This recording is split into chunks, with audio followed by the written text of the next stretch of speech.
there's a lot about it. I wish I'd have read it before I came. We should have read, what, the Bible? The book. How you say what you said. 3, 2, 1, yeah! Welcome back to the Coaching Life Podcast. I'm Pat Martin. This is my co-host, friend, buddy, Chris Stewart. Going by first name basis now. It's only taken you 4 years. I don't know what you're talking about, Coach. There we go. I'll say this, though. Campus is alive today. I don't know that I've felt it like this in a long, long time. What? Oh, you're not going to go back to COVID, are you?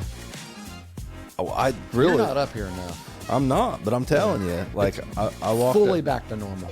Oh, yeah. But I walked up the street, and there's tons of students walking. You got the ROTC folks doing the rappelling off the building over there, and they're hollering at people. Oh, are they going on Lindley?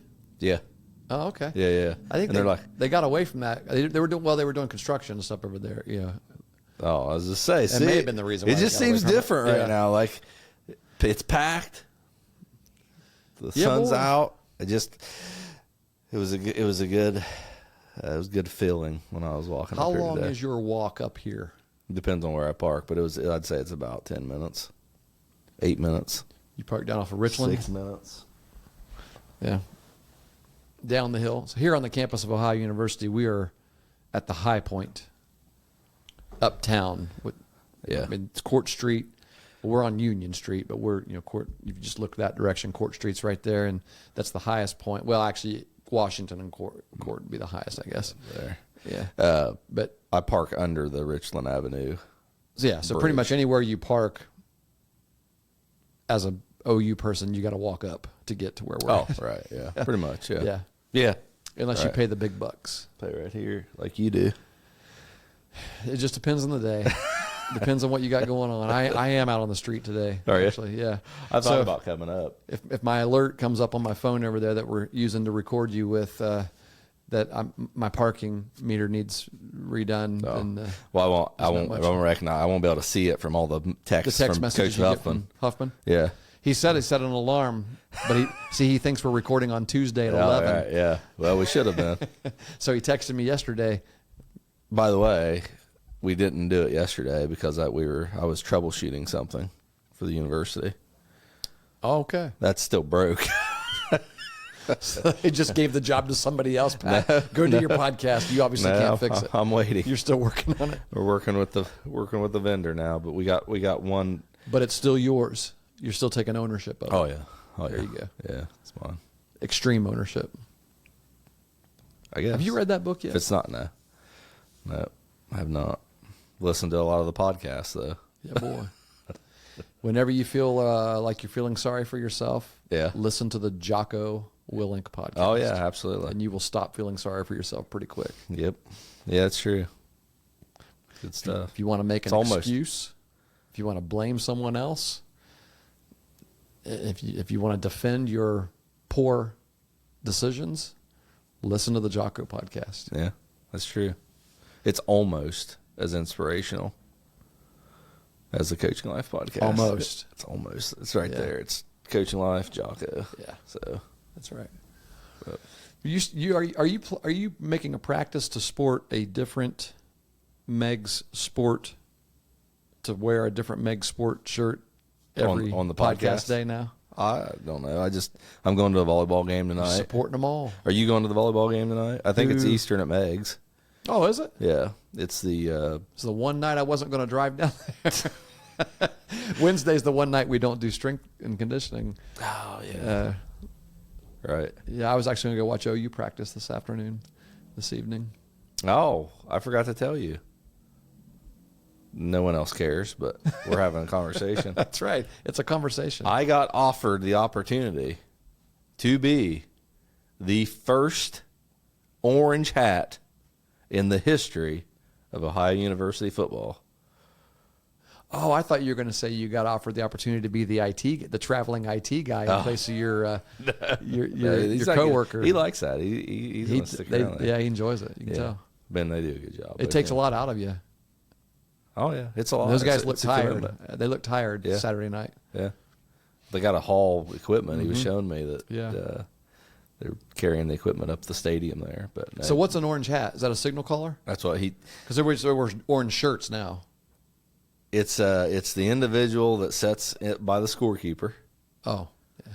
And a lot. So the coach can talk to the players on the field through intercom, through communication device. The orange hat pushes a button at 15 seconds to cut that communication. That's new. Yes. Yeah, Parker was telling me about. So Parker Navarre and I meet right before on Wednesday. So we were meeting right before. Yeah, I would have been the first one in Ohio University. He was explaining to me how that goes, and he's like, "Yeah, after 15 seconds, you lose the voice." And I said, "That's probably good." He goes, "It is good," because he said in practice it's just constant. And he said sometimes I'm in the middle of calling signals, and it's like he's talking to him like I can't concentrate. I need to think for a second. I need to hear my own self talk. So it's funny. So yeah, in college football now you've got the guys with the green sticker, so the quarterback on offense and the usually the middle linebacker or whoever the captain is in the defense calling the signals. I know at OU, I think it's a middle linebacker that's doing it there. So that's how that works. Then it's a mute button. Yes. I'll be daggone. Yep. And you got to hit it. What if you don't? Where's the checks and balances for this? I don't know, because I'm pretty sneaky. And I'm like, are you doing it? Maybe. No, I'm not doing it. I turned it down. Because it's not Meg's. It's one. Yeah, I think so. I think you're right. You'd have to miss a Meg's racquetball match. I was going to aerate this Saturday. I'm no longer going to do that this Saturday. I'm going to wait till next Saturday. Well, come on up to the game then. To do that. Well, it's a night game, Saturday night. Yeah. You could see you could aerate. And, well, they already have someone to do it now. Oh, gotcha. So, gotcha. But yeah, forgot to tell you that. So, that's pretty cool. Whoever gets to do it's going to be. And you could have made a little extra cash. Yeah, it actually pays pretty good. Oh, the benefit's pretty nice. Pretty stressful. It looks like Parker needs to talk to him a little bit longer. Give him 3 But you seconds. don't get a break because you got to do it defensively and offensively. True. Right? Yeah, so it starts automatically on the play clock, or do you have to? Or do you? Have I don't to, know. Do you have to start and stop? I didn't ask really.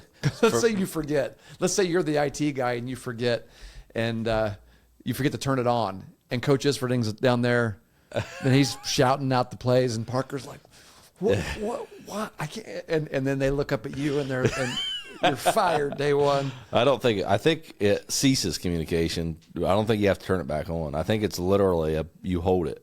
Oh, maybe not. You got to hold it during the play, and then you let it go after the whistle. Because in college football now, as soon as the whistle blows, the play clock starts again, right? Yes, but I think if you either hold it or once you push it, it turns off, and then once the clock resets, it comes back. I don't think the only thing you do is push it to stop communication. Okay. You may have to hold it, but I don't think you do. Yeah. I don't think you have to know to unclick it. To undo it. Like somebody comes up, engages you in conversation, and you're like, oh, shoot, I got to unclick it. You just got to remember to mute it. Yeah. So the only thing you can mess up on is providing too much communication to the quarterback. Yes. And it's only one way. It's a good question. How is that governed? Don't know. Who governs communication? I'll tell you who governs communication. Who's that? The Coaching Life podcast. Maybe today we do. Because isn't that our topic of communication, our topic of conversation today? Yes. Communication, as Communication. Doug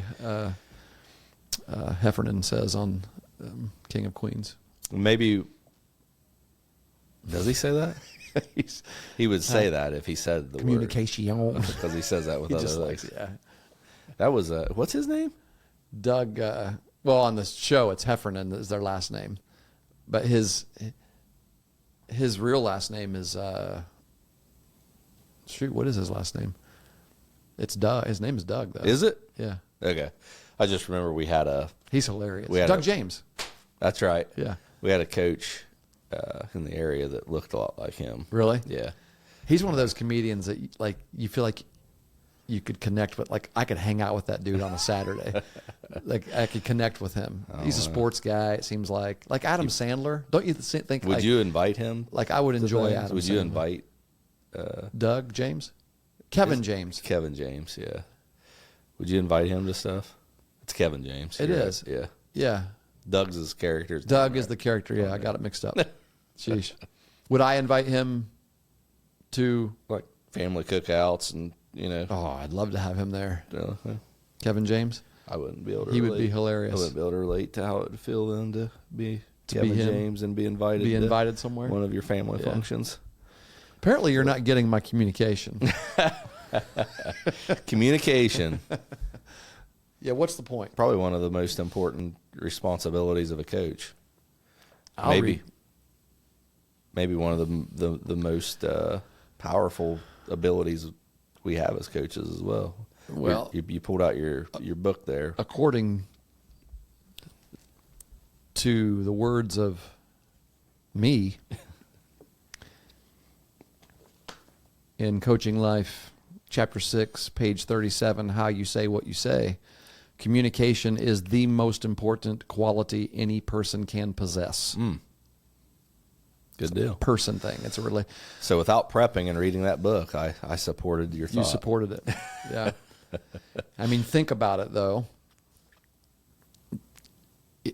Take a problem that exists between people, like where a work issue, a team issue, a relationship, any kind of husband and wife issue, friendship issue.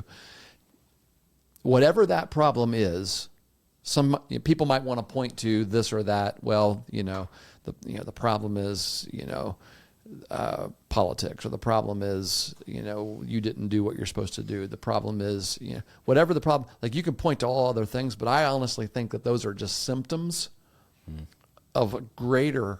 Like the true issue is communication, either a lack of it. Or not enough of it, or poor communication. But when it comes down to it, it is the biggest problem in all of our problems. Whatever your problem is, you could trace it back to, was there communication? Or if there was communication, how much communication was there? And what was it like? Mm-hmm. Because sometimes it's not just what you say, but it's how you say what you say. And that's actually what this chapter is about. In coaching life, it's sometimes you might have really good things to say, or you might have like the most important thing people would say is communicating. Well, what do you mean by that? Well, saying what you need to say. I get that. That's great. That's the meat of it, right? But what if you, I said meat, let's liken it to food. Like, what if you serve a nice juicy steak, big juicy ribeye, on a dirty trash can with maggots all around it? Yeah. Is that appealing? Is that appetizing? Is somebody going to receive that very well? Or you serve it to a vegetarian. Yeah, someone who doesn't even eat that. Right. Right. Then your communication was great. Your delivery was amazing. The product, what you have there, but it doesn't matter to that person because it's not something that they like, that they enjoy. Great point. Yeah. So it's a big topic today. It's a big. I don't even know where to get started on it, really. I remember. What made you think of it? We're not going to talk about that. Is that sort of like last week when I said, "Man, your kids are getting big," and you go, they get it from Chastity. They do get it from Chastity. They get it from her. You're doubling down. They get it from her side of the family. Okay. And all of them know that. We just learned something today. What's that? Chastity Martin does not listen to the Coaching Life podcast because you're still alive. We can call her right now, and I would say, which side of the family does Jake and Maya get their size from? I had people come to me and say, I listened to that last week. Did Pat get slapped? What are you talking about? I didn't. It was him. It was him that said. All I said was your kids are getting big. Yeah. The kids are like, where do your kids get the height and the size that they have? From Chas. I've already answered this question. I know. All right. Okay. Well, you've got some communication to do, most likely, if your wife ever hears these podcasts. So I'm done. All right, but you gave us the idea. You gave us the idea. I think a lot of times, when you're, I don't know if you experience this. We've talked about it. I know a lot of people in our community. I've lived there for all my life, and I've coached, kids, and I've been a part of things, and so I know a lot of people, and people feel comfortable coming to me, and you hear a lot of issues, with with a lot of things, but this is a sports and life podcast, and we focus a lot on sports. You hear a lot of issues with sports, and you hear good things, you hear bad things, or I should say, you hear praises and criticisms. Yes, there you go. Thank you very much. Yeah, I was going to say people saying things feeling good about it, people saying things when they don't feel good about it. But listening to those and hearing those, and you just know that a lot of the things that happen and a lot of things that go on that that either makes people happy or unhappy is large in part due to the way communication is had within that situation. And a lot of times when there's not a lot of communication going on, or not just how you say something, but doing what you say, And I remember being a very, very young coach, or at least I was an assistant coach, and the head coach told a kid that he was going to pitch the next game, and he didn't. And I remember a mentor of mine, Gene Wise, we've mentioned him before, in conversation with him, telling me, you never tell a kid that you're going to do something and then not do it without explaining why. Yeah, there's the important thing. Like coach may have had a good reason. Absolutely. To make a change. Yeah. Or to go with something different than what he had planned. That happens, and that's going to happen. Absolutely. Right. But the problem is when you fail to communicate to that player your reason and your honest reason. Don't make something up, Yeah. But the honest reason of why you're making this change, then that player comes up with his own understanding, his own reason for it. Sure. And imaginations run wild. And a lot of times it's like, what did I do? Did I do something? And then, because think of the trickle down factor. You got the trickle, mom and dad, grandpa, grandma, fans that like the kid, like what's going on here? Why is he not, what's happening? The team, the rest of the team. Yeah. Why? Yeah. You don't want that, like, hey, why aren't you pitching? I thought you were pitching. I don't know. Who knows, right? Well, and right off the top, if there's a trust issue there at that point, you know what I mean? I mean, if you say something and you don't follow through with it, and there's no explanation, because everything's fluid and things change. We got to be flexible as athletes and as coaches, and be able to adapt to the situation. That's just the way. That's the life of an athlete. That's the life of in sports. But I think generally a coach would say, I just didn't think it was that big of a deal. Yeah. I didn't realize that I needed to make this clear. Yeah, and in your mind as a coach, it isn't a big deal because you have thousands of other things that you, absolutely, a thousand other decisions that you're making as well. And so this is just one of the small decisions. Yes. In your toolbox of things that you got to make sure that's happening. They're the plates that you got to keep spinning on to keep your team running. And the problem is for that kid or that player, whoever it is, whatever context is, whatever sport it is, for that one player, that is the biggest thing because that's his role on this day, on this team, and you just stripped him of it or you just changed it without any explanation. And it is a big deal then. It's not a big deal to you, but it is a big deal. It might end up being a big deal to you. Yeah. If the communication isn't there or the communication is poor, it's going to be a big deal. Yeah, there. One of my students just waved out there. Yeah. If the communication is poor, and I think that's the second level that you would get into is how in depth is the communication taking place, and how aware are you of the situations that's going on in the team? And every year I try to do a self-evaluation of how the season went, and some issues that popped up, and what went well and things like that. And just coming into today, thinking about some of the conversations I had with the players last year in huddles and as face to face and things like that.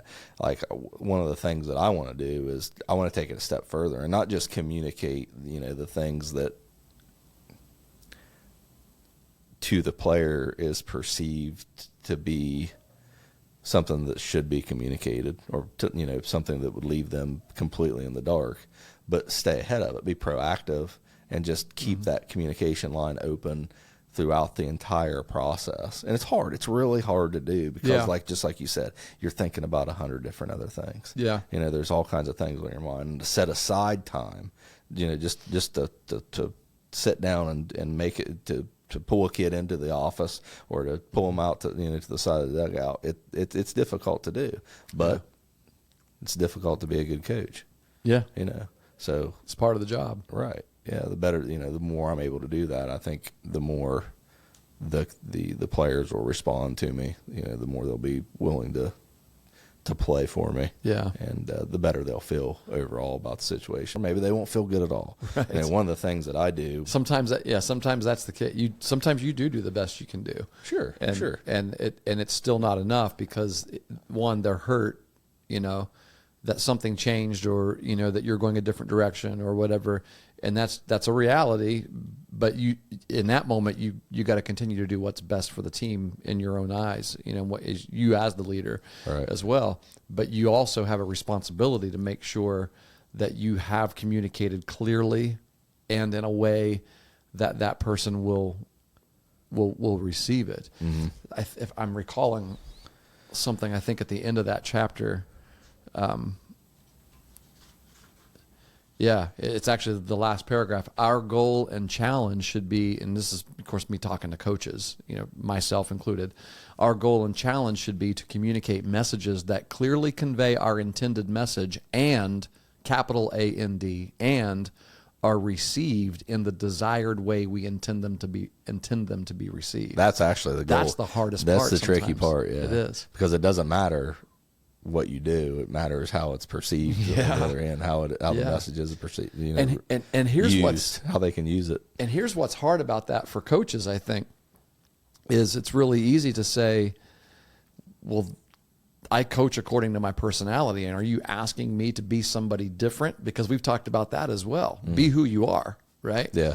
And so if you are an abrasive person and you speak more like Augie Garrido right, all the time, Augie doesn't talk. He didn't talk like that all the time, but like we use him as an example because you talk about a fiery coach, but he could get fiery.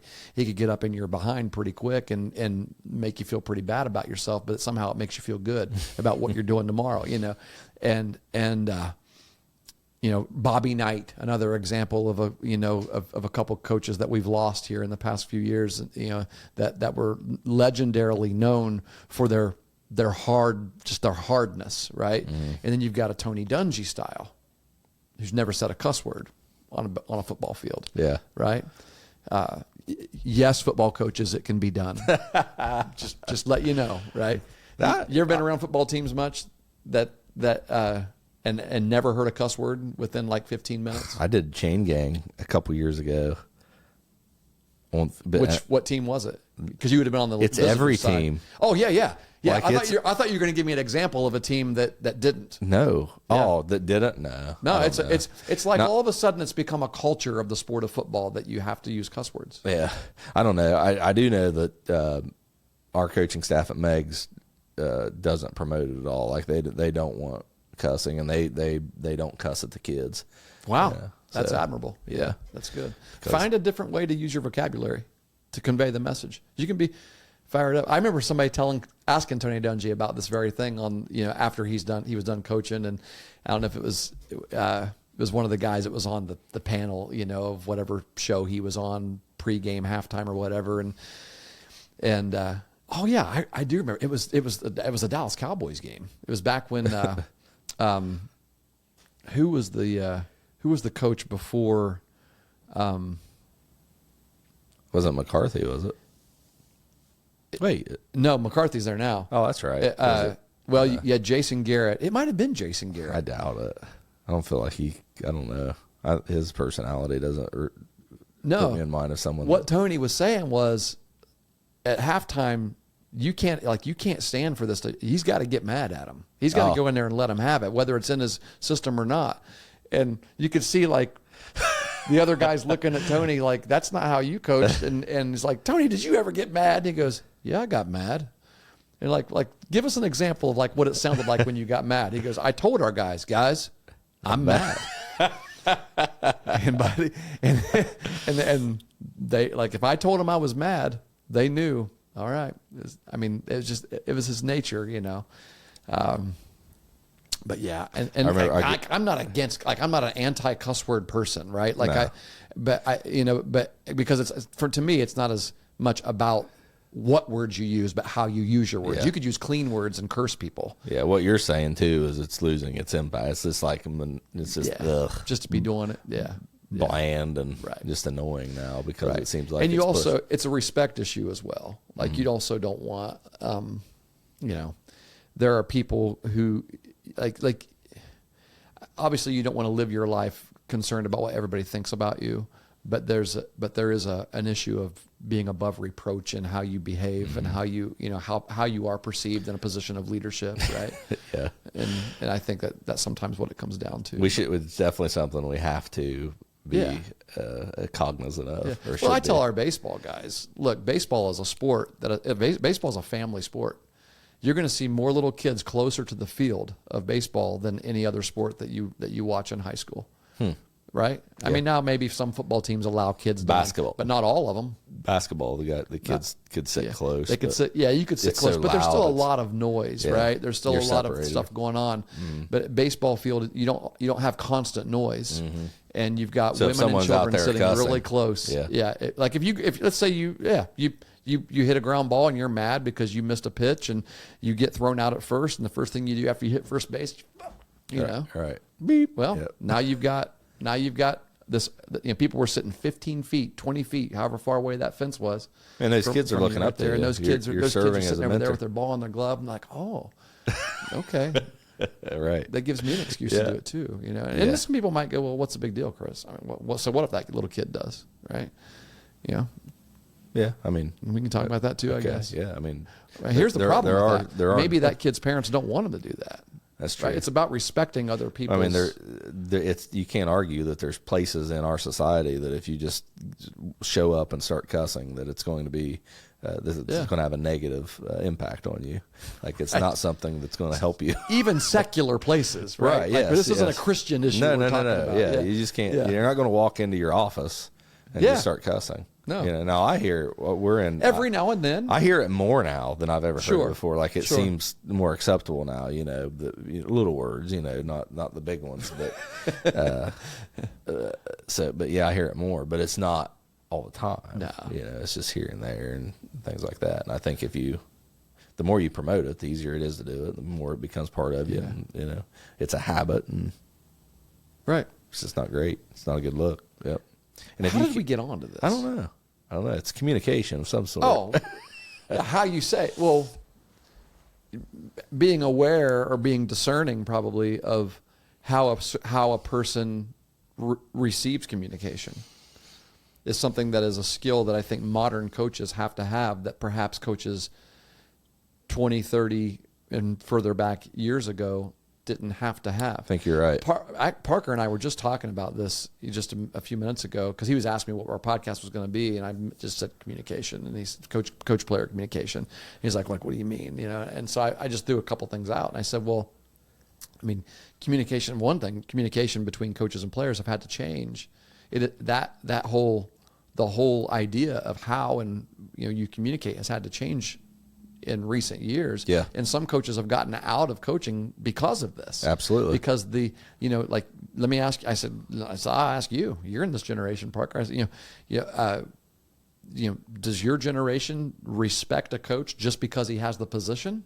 And he's like, actually, no. You kind of got to earn that trust and respect. That's right. And I said, well, therefore, I can't just because I'm in a position say whatever I want to say, how I want to say it, and expect you to give your all for me. And really, it really doesn't matter what you want at all as a coach. It matters what you want the other person to want, right? What you want them to do. Yeah. And you may have to take multiple approaches, within your team for that season to get that, to accomplish that. And it may change year after year after year. You can't be, it can't be, this is how I do it.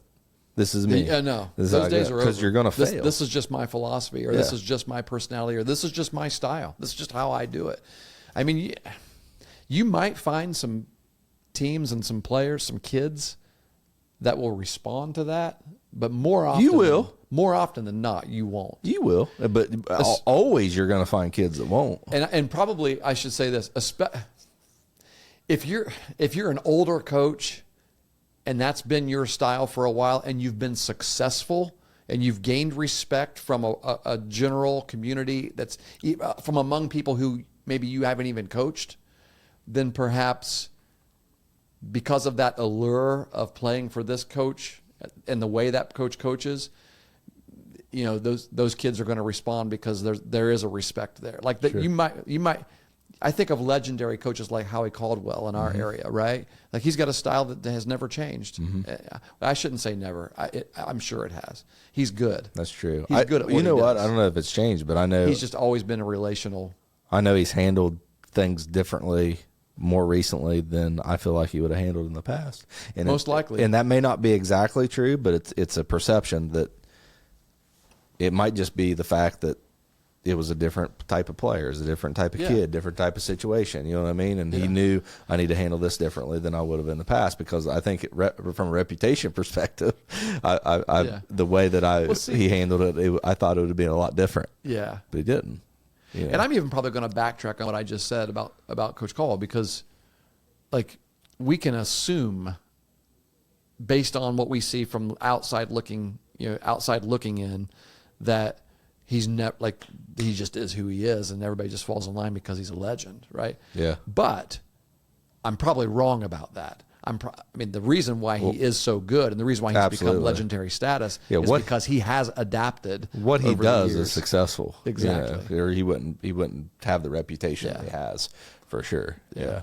But I think you make a good point about it being like 30 years ago, you would, an eighth grader coming into high school would be amped up and excited about the opportunity to play for an individual. Yeah. There was I guess you could say there was a majesty about it, a certain level of majesty that, you couldn't get anywhere else. And I think that's not as I can't wait to play for that coach. Is that what you're saying? Yeah. Yeah. Or, varsity football, or, high school football, volleyball, whatever, any sport in general was like the big leagues, you know what I mean? And I don't know. I think kids are more fulfilled now before they get into high school. You're right about that. There's a reason why for several years, I'm going to give Kevin Schwartzel props on this. Kevin Schwartzel, local guy here in Athens that everybody knows, at least Kevin in some way, because of all the things that he does. I'd like to know how many Sandlot baseball games he's umpired, that he's run, all the things that he's been in charge of. This dude is. He and his family owns a drive-through, carry-out, convenience store, but they also own funeral homes in 2 counties. They own maybe more than 2 counties. They might have one in Washington County too. I don't know. He's a Big Ten official, back judge. He's an original member of the Athens Sandlot Youth Baseball and Softball League Board. He coaches junior high football and has done that for years. Ever since I have lived here, I coached with him for a few years. And so it was in this context, I will say, I completely forgot why I'm spending all this time introducing him, and I can't remember why. We were talking about kids not being fulfilled. Oh, yeah. So as a junior high football coach, so our youth team used to play on Peden Stadium, which is now Frank Solich Field, but it didn't have a name for the field back then. But it played back then. So the youth teams played down there, and then when the storm came and Athens High School's football field got rebuilt, and is now Joe Burrow Stadium. It's got the turf, and it's just nice, beautiful stadium with a beautiful weight room and everything. All the youth coaches, which I was among them at that time, were like, well, shoot. We should play on that's turf now. It's not going to hurt the grass. One of the reasons why we played on turf is because we didn't want to hurt the grass of the high school and all that. Well, the junior high teams always played at Chansey Field, the old Chansey High School field. Still do. Yes, and they still do. And the reason for that, I will tell you the exact reason I've heard come out of this guy's mouth is they need to look forward to going to high school. That needs to be exactly what you said. There needs to be some majesty and some want to. It shouldn't be. These kids today, they go backwards the higher up they go. Because they had, think about the baseball programs these kids play for when they're 10 years old, and they got 6 uniforms and a bag that matches their helmet, that matches their batting gloves, that matches their shoes, that matches everything. And then they get to high school, and they got home uniform, away uniform, bring your own helmet. No, we can't afford to buy you bags. Why would I want to play high school ball when I get all this crap for free well, not free, but all this crap, free. It's lost its luster getting to the varsity level when the youth level are playing on nicer playing surfaces than what they're going to play on at the varsity level. So I commend Kevin for that, for standing strong on that, saying no, because high school coaches have said, you play out here. The ADs play out here, and they'll play like one game or a couple games out there, But even in the youth, like when we couldn't play at Peden anymore, when that contract was up or whatever it was, we instead of playing on Athens High School's turf, we played at Chansey also, and just we kind of kept that philosophy of because the kids were like, why don't we play at the high school? And we're like, that desire that you have, keep it, because one day you will be there. Yep. But if you play there now, it won't mean that much to you when you get there. Yeah. I think that's hard to debate there. Yeah. I think it's for sure true. I don't know what that has to do with communication, but it was a great point. Well, because now, let's just say this, we're talking about communication styles maybe. Yeah. And, in the past, coaches, and it was true, they could communicate in a way to athletes and know that the athlete was going to respond to it because they almost didn't have a choice. But now the choice of the athlete is greater, and they can go, if my behavior and the environment that I create in our baseball program does not attract kids, then it's detrimental. And they're not going to quit. They're going to go do something. They're going to they're going to transfer. My recruiting department is not nearly as big. My guys transferring to your guys. I don't know. Why are we trading? Don't say athletes? My guys. We've got one. Okay, it don't count. They're in different. One's in junior high. Who are you talking about? I haven't gotten any of your guys. Are you counting? If you're going to go that way. So hold on a second. We haven't gotten any hold of on your a second. guys. You can't count siblings. Someone that left Meg's to come to Eastern and then came back to Meg's. That's three. What's the two? If you're counting him, one that left and then came back. What's there's two? Are you counting the siblings? Yeah, that's two. That's two. Well, what else would we count them as? 1.5. Maybe, I don't know. What's competitive balance count them as? Oh, I know. Probably 6. I didn't talk to either of them before they transferred. Me either. I ain't talked to anybody that transfers. Does something come up on here? Was there balloons? When there's no, I think a middle finger just popped up.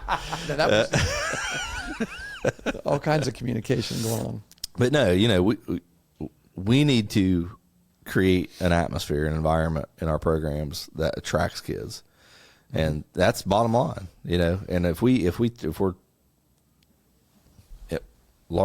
communication is a huge part of that. It is. If the way that we talk to our kids and the things that we say and present to them, that we don't do that in a way that makes them feel good about the situation they're in, yeah, you're going to lose them. And like you said, sometimes it's just life. Sometimes that's the way things are going to go when you go into job interviews.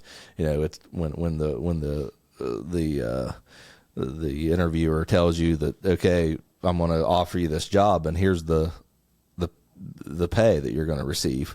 It doesn't matter how they communicate the amount of that pay. The amount is the amount, and if you like it, you like it, and you don't, you don't. And you're either going to accept the job or you're not. But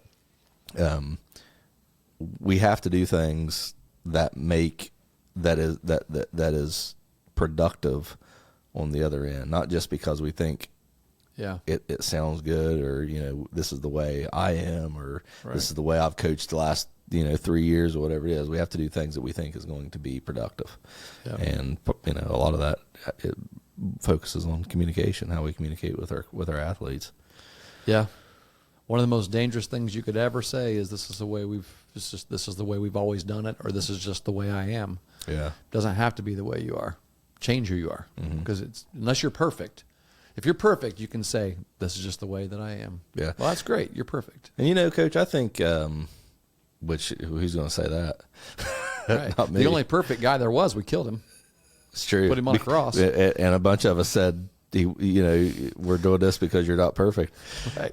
We were wrong. But I think part of that communication aspect is allowing ownership to be on the players as well. To allow them the ability to come to you and to talk to you about their concerns and about the things that's bothering them and things like that.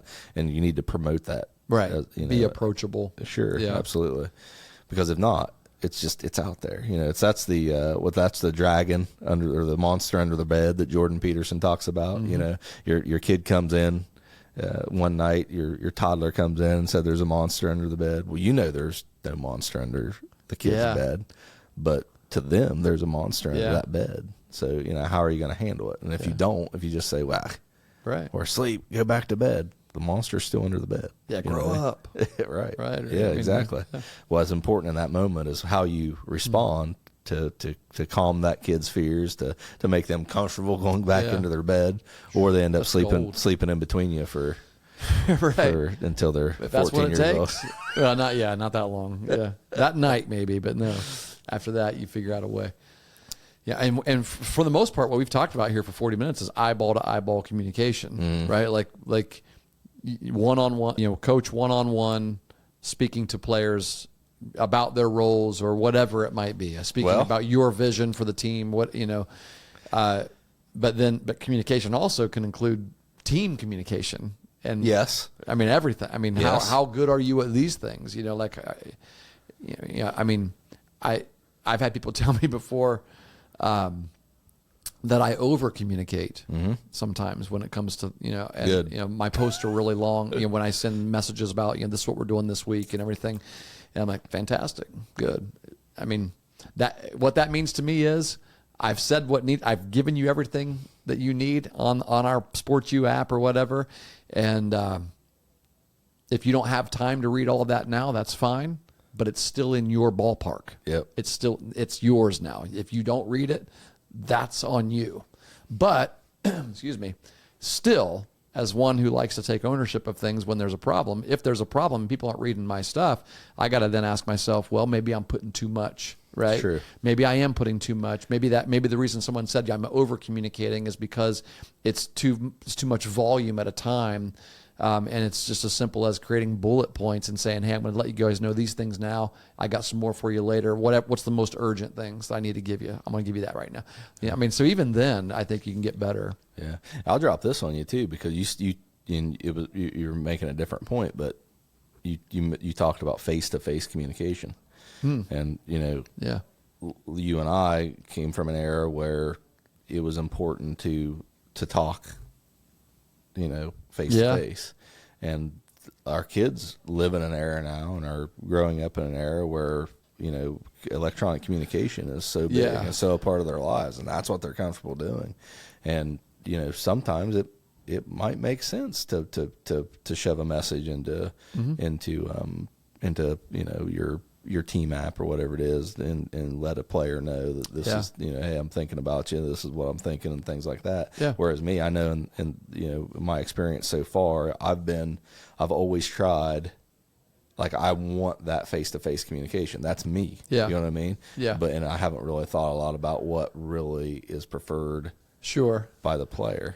You know what I mean? And I think some of that too is helping player, like knowing that they're going to need that skill. That's true. And so I'm going to help you move out of your comfort zone a little bit and That's true. force you to talk with me face to face, eyeball to eyeball, because this is good. Whether you prefer it or not, this is going to be good for you. Yeah, that's true. And and by the same token, whether I prefer it or not, like, let's say you've got a coach that doesn't like social media or doesn't like sending text messages. I don't like using my phone. I can't even figure it out. Well, figure it out.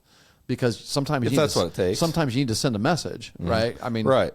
And I think for me, looking back, I've been hindered by that. Well, I got to make time in practice so I can meet with these guys face to face, or I got to set aside time. I'm going to be in the office from 6 to 8 so that you can come to me and talk to me if you want. And I've allowed that to maybe hinder my communication a little bit with my players, just because when I'm thinking about that and setting aside time, or not being able to set aside the time, it just doesn't fit that week. I could just get on there and send them a message, and it would aid that. But it's very it's not just it's not an easy topic, because it's something you have to think about and focus on and consider. How am I communicating? What am I saying? What am I doing? What am I telling my players when I act a certain way or behave a certain way? Or am I doing what I tell? And I want my, like, if I say if I say we're not going to practice on Fridays, and then I have a Friday practice, I should know. I need to explain that for one. I mean, if I said it, I need to explain why. And two, because then you just ruin plans. Oh, like, yeah, there's a lot of things that happen when you don't communicate well, or when you don't follow through with things that you have communicated. Exactly. Yeah. So, but I need to explain what I'm doing. But two, I need to allow my players the ability to say, "Hey, coach. Yeah. What about no Friday practice rule?" And not be upset about that, because that's just a line of communication. Don't be offended. You don't question me. Right. Yeah. Yeah. What I mean? Yeah. That's my style, right? That's what I want to be as a coach. And I know there's people out there that are like, "Oh, that's not me." I got to be the alpha in the room, and I got to, but what's not alpha about that? Like, that would be my argument. That's fair. Well, and so the argument for me is, you got a pretty poor definition of what alpha is if you think that you just standing firm on something that you did wrong. Yeah, means being alpha? What's the greatest action of an alpha is to serve. Exactly. Yeah. Exactly. Because the greatest example we have of that is Jesus Christ, right? So your most alpha males that you'll ever find are Navy SEALs, and what are they doing 100% of the time? That's a good point. They're serving. That's true. That's a good point. I mean, that's true. Yeah, they're selfless people. Yeah. The most selfless people. Figure out a way to serve somebody else, and that's a great point, Coach. And when I can't help but go to the Bible, because the wisdom of James. I mean, we've been studying James on Sunday mornings at my church, and it's easy to say, I just got to get better. Something I got to get better at, or I'm just not very good at, or whatever. You can't ignore this as a leader, as a teacher. And James gives you that warning in James chapter 1. He says, there's a reason why. Or it's not chapter 1. I'm sorry. It's I think it's chapter 3, actually, not at the beginning of chapter 3. Not many of you should assume to become teachers and leaders, for you know that we who teach will be judged with greater strictness. And so just by nature of holding the position of leader, teacher, coach, whatever you want to put on that, whatever noun you want to use, you're leading as a parent. You're going to be in a position, you are in a position where you are influential, and your influence is driven by your communication, and you will be judged by that. Yeah. You'll be judged. You're going to be judged by people, right? You're going to be judged. You're going to be judged by God. You're responsible for these people. And, honestly, you should judge yourself. Yeah, I was going to say, you Yes, judge yourself. you got to judge yourself. A lot of our problems are that's our biggest judge, right? Yeah. So we have some of us have a hard time dealing with that person in the mirror. But yeah, that's good stuff. I think you relate. I've typically related that to leadership roles in the church, for sure. But it's Oh, true. It's definitely true. But the principle is true, and we know it's true. Anyone who's in a leadership position knows you are judged more strictly. Yeah. Yeah, it's not like an end time sometimes unfairly, thing. right? Yeah, it's just it's like a focus thing. Yeah, because you're in that position, you're out there to be judged. Yeah, so it's not just the manner in which you're judged, but the volume in which you're judged too. Yeah, there's nothing greater than being able to lead people and see the fruit of that. Of somebody becoming something that they weren't going to become if it wasn't for you helping them move from here to here. There's no greater feeling than that, but there's also no greater responsibility and weight of being in a leadership position. You carry a lot of responsibility, and therefore you come under scrutiny and judgment. Yeah, man, you need to be aware of it, right? And use it for sure. Uh-oh. Did we clear this up? I don't know. If we didn't, we have exactly 39 seconds to clear it up. Let us know your thoughts. Reach out to us. Let us know if you think there's only one way to communicate or there's a certain way to communicate. And tell us how that is so we can start doing it in our baseball program. That's right. That's right. We would like your answers, please. Yeah. I mean, this is a topic we've talked about before, but it's one that I think it's worthy. We haven't talked about it in a while. It's one that's worthy to regurgitate, to come back and revisit. Yep, always. Yeah. Good stuff. Good seeing you today, Coach. Good to see you. Good luck with your wife tonight.